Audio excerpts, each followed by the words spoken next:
Well, they just sleep like a warm spring rain on a tin roof, darling. I mean, a tin raised bed, darling.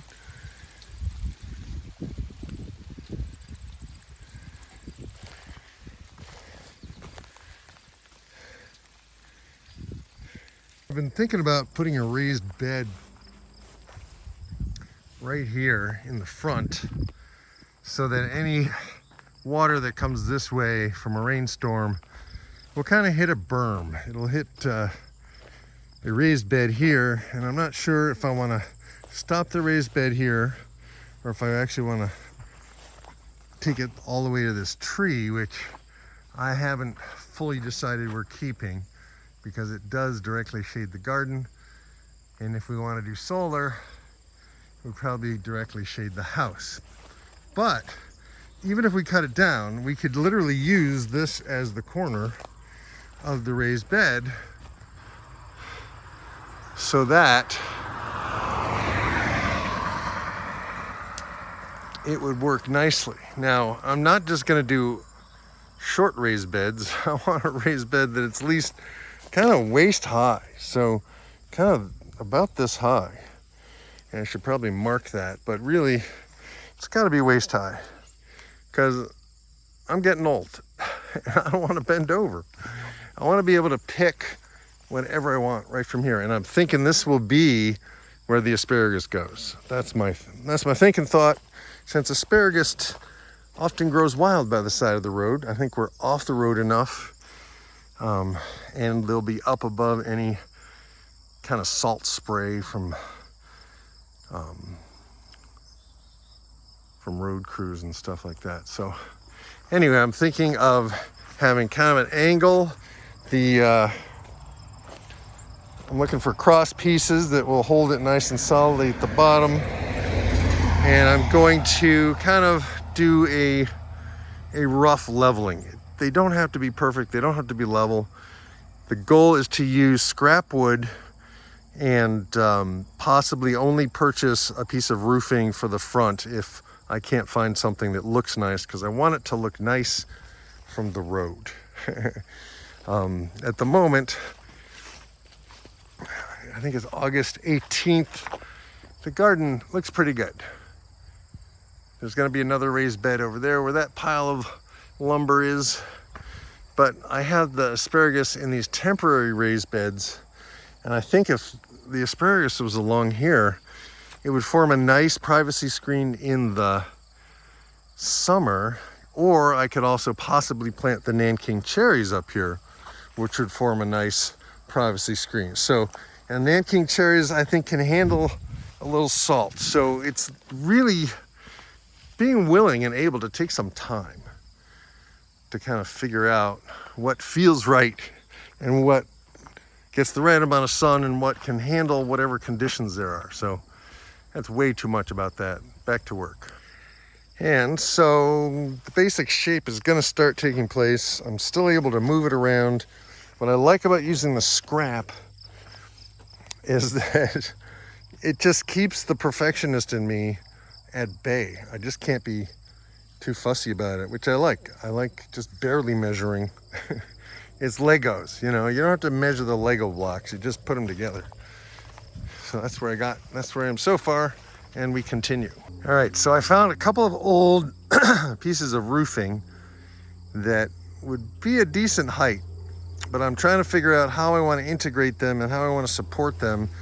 And using this funky double piece, I like the thickness of it, and I like the idea of maybe sticking the bottom of the metal in there, but I'm not sure how I'm going to support it up here or how I'm going to create supports along the way.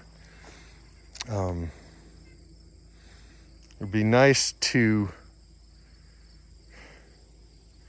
figure that shit out. But that's, you know, I'm not a carpenter, right? So this stuff doesn't come easily to me, but it doesn't mean I'm going to stop. It just means I'm going to take a moment and maybe go have a break, a cup of coffee or something cold to drink, and think about it. Because I still haven't even decided if I want to go to just this stump here or if I want to go all the way to that tree.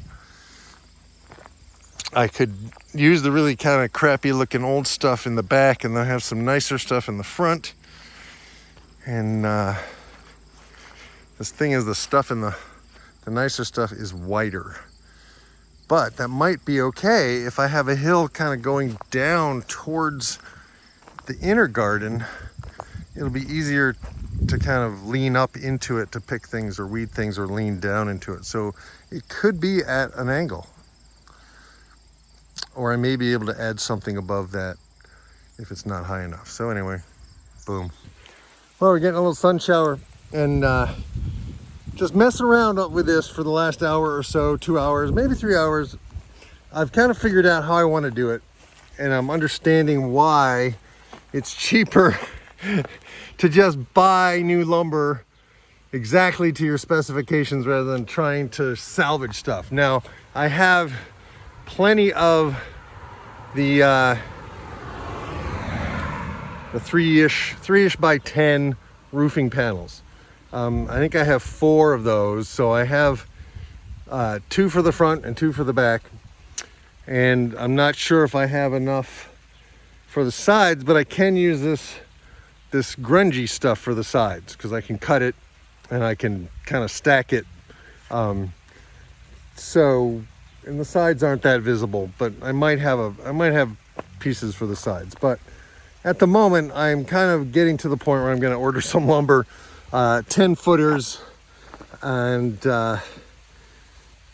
pressure treated 10 footers, or maybe I don't need pressure treated because, yeah, no, I'm going to get pressure treated just so it lasts a little bit longer. I'm not too concerned.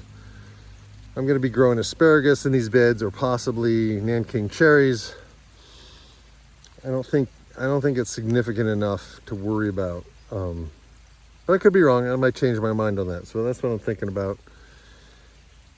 Whew, enjoying the little rain shower. But here, let me just show you what I've come up with here, and I'll flip the camera around. All right. So here's what I want to do.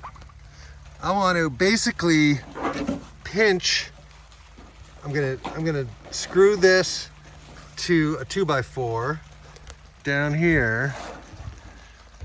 So right there. Then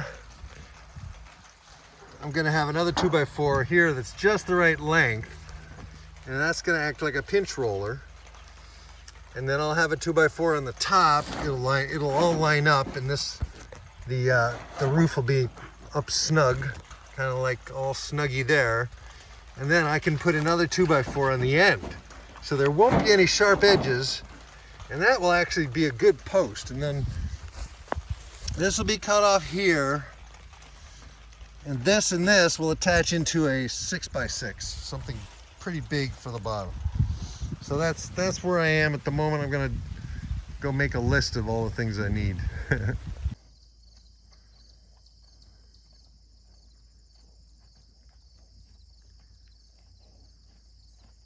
All right, I gotta pack up. I'm tired. I had been working on this all day, trying different plans.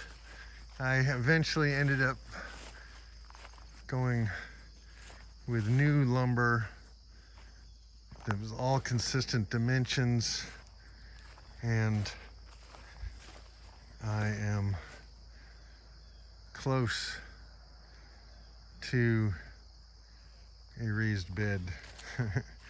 I decided to do it in shorter lengths. 10 foot is long enough to handle by myself. I have a little funkiness over here, which I'm going to see if I can use a squeezer thing, a vise, a clamp, tighten that down so I can do it. And of course the second one, I don't think I actually need to do double 2x4s, so we'll see. Anyway, so that's the way it's gonna look eventually, but it'll be 3 dimensions, not just half of a raised bed. And yeah, I'm a little concerned about leaving the lumber here at night, so I'm gonna move it.